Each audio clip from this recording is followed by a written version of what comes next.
Good morning, campers. Winter is clearly not over yet. We are near, we're near Jackson Hole, Wyoming. Jackson, Wyoming. We're on US Highway 191 going north. About to pick up Highway 26 to go west into Idaho, and we'll get on I-15.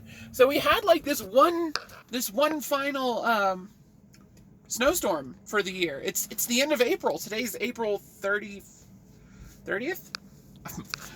My phone is where I normally check the date. Today's April 30th.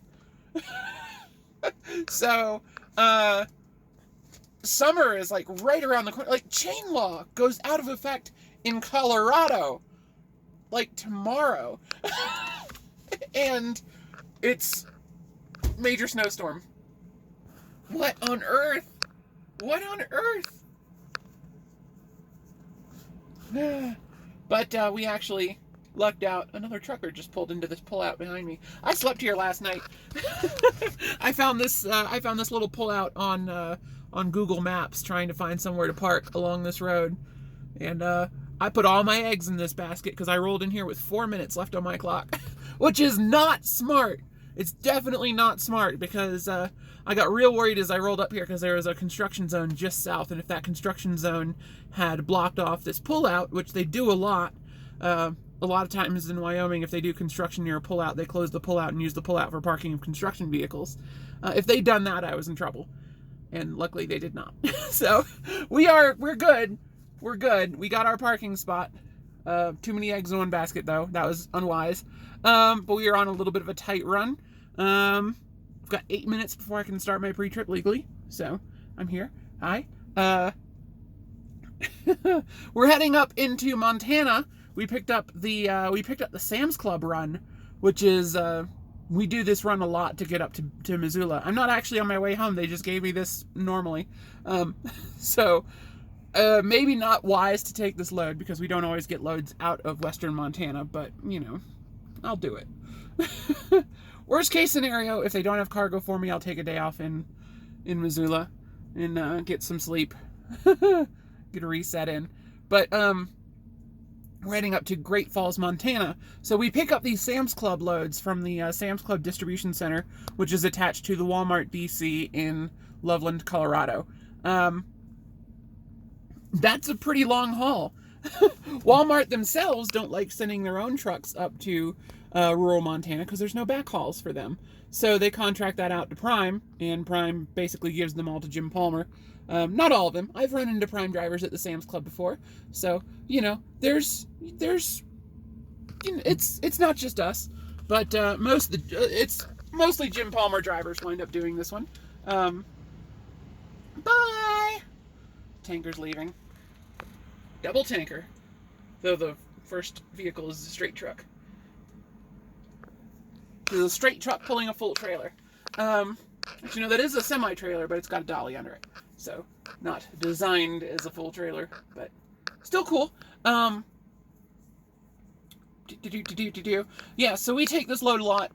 We take a Prime trailer full of usually like TVs and electronics and stuff, and we haul it up to a Sam's Club store, which is, it's always fun because I love doing store deliveries because we hardly ever get to do store deliveries.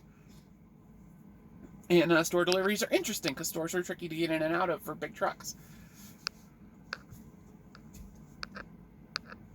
Stores are the embodiment of the thing I love about trucking, where you get this like little customer where you've got to figure out how trucks are meant to get in and out, because stores, generally big department stores and stuff, have exactly one way for trucks to get to the loading dock, and then every other entrance is specifically engineered to keep trucks out, because big parking lots are kind of inviting for truckers. If the parking lot looks like you can get in and out of it easily enough, it's a good place to park. And a lot of these places don't want trucks in their parking lot.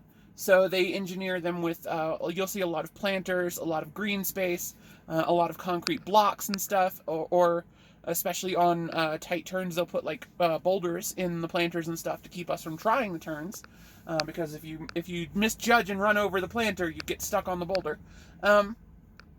So a lot of these places, there's only one very specific way that you can get in and get to the loading dock. So it's an interesting little puzzle trying to figure out what that is from satellite view. And in fact, this customer, this Sam's Club up in Great Falls, has 2 such entrances. There's one on the back road where you just turn in and you're at the loading docks already. But that one's actually really tricky to get to because the road that you turn off of to come in that entrance is very narrow and has a difficult right turn to get onto it. And the problem with that right turn is not the amount of space you have to do the turn. There's plenty of room to do the turn. The problem is you need the oncoming lane to do it. And there's a lot of traffic that comes out of that neighborhood behind there. So most of the time, there's a car in your way, and they don't get out of your way. So you're sitting there stuck for like 15 minutes trying to make this right turn onto this road, and eventually you give up and run over the sidewalk, and that's not something you ever want to do. So it's smarter to come in the front entrance of that Sam's Club because they've actually engineered a path where you come in the front entrance and then you start pulling in front of the store and then you turn just along the side of the store, and there's a gap there where you can turn and get to the back. And they've cut one of their curbs really nice and shallow for us right there. So that is one thing that you only see looking at the satellite view because the directions that Prime had were all for that back entrance that's really difficult to get to. Also, if you just come in from the opposite direction, like you don't take the shortest route to the store, if you go around to an easier route to go up to the store, you can get onto that road behind the store with a left turn, which is much easier to do because you've got your trailer straight behind you before you get onto the road. So so that's why I like this customer, because it's fun. Also, there's a Domino's in their parking lot and they let us park there overnight. So I am always fond of any place where I can get buffalo wings at night. And Domino's has very good buffalo wings. They're like this, they cover them in cheese, which is, calories. It's a lot of calories. So we're not going to be eating much today because I'm banking on that for tonight because we're going to be running our clock out to get there. It is currently 10:13 a.m. We need to be there at 7, and it is about 500 miles. Oh boy. No, it's like 490 miles. That's not much better. So it's about an 8-hour drive if we're averaging 60 mile an hour. So we've got enough time for one pee break, and that pee break has to be a 30. This is going to be tight. So we're going to be doing 65 the whole way to try and build up some extra 5-minute intervals where we're able to squeeze in an extra pee break at some point in there, because we're going to need one. We need more than one on an 8-hour trip. I can't drive 8 hours with one break. My bladder does not cooperate with that plan. So it's going to be tricky, but I think we can do it.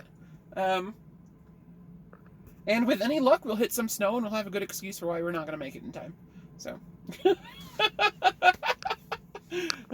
it's fine. Look, this place is even if we don't make it before 1900, this place is, like, considering the weather that we've been dealing with on this road and the reason, like, we rerouted 150 miles farther because of weather on this run, and we're still going to nearly make it there in time. Plus, at this place, if you're there at 1900, that's good. If you're a little bit late, I don't think they'll care. I'm usually there till like 10 p.m. shuffling trailers around for them anyway, so because it's a drop and hook customer. It's a drop and hook by appointment customer. So sometimes, supposedly, it's never happened to me, but sometimes, apparently, you can just show up there in the middle of the day, drop and hook your trailer, and leave. I've never had that happen. Every time I've gone there, I've had to wait until my appointment time, then drop and hook the trailers, and usually I have to do some shuffling to, like, move one trailer to a different dock, or move, or in some cases, if the driver that drop and hooked the day before did not read the directions, you have to hook to their trailer and push it all the way into the dock, because their dock plate is very difficult to use, and if the trailer is not perfectly snug to the loading dock, they cannot get in and out of it because their system will not allow them to open the doors. Prairie dog! Oh, he's gone. There's a prairie dog. Squirrel! Their dock doors will not allow them to open the dock doors unless it can lock the truck into the loading dock. So if that lock cannot latch to the bumper, the doors will not open. which is a really dumb design for a loading dock, because there's no reason they can't get in and out of the trailer with it 1 inch further away from the door. But so if you back the trailer in and then pop the brake and unhook, the airbags on the trailer deflate, and then the trailer settles forward a couple of inches as the airbags come down. Because prime trailers, to save weight, do not have the kickstands that other trailers do that hold the trailer level with where the airbags are when the brakes are pulled. So what you have to do is you have to let those airbags deflate and then release the brakes back up to the dock and pop the brakes again while the airbags are down in order to get it snug. And a lot of drivers just don't do that. So if they couldn't get into the trailer to unload it the day before, you have to push that trailer in all the way for them, let them unload that trailer, and then do the shuffling and play yard dog for a little while. So that happens to me a lot up here, so that might probably be our whole night. We'll see. I can start my pre-trip. Thank you guys so much for watching. My name's Ellie O'Dare, AzerAngel17 on the twitch.tv. Ellie O'Dare on vehicle inspection. Start. Okay. Yay! Mic test. Ellie O'Dare on Xbox Live, Steam, Twitter, everywhere else. Come say hi on Twitter. That's the best place to get a hold of me. And yeah, thank you guys so much for watching. Have a great day. Look at all that snow. Well, that's a very pretty, clean truck. The snow must be his fault. That's how that works, right? You clean a truck and you get bad weather.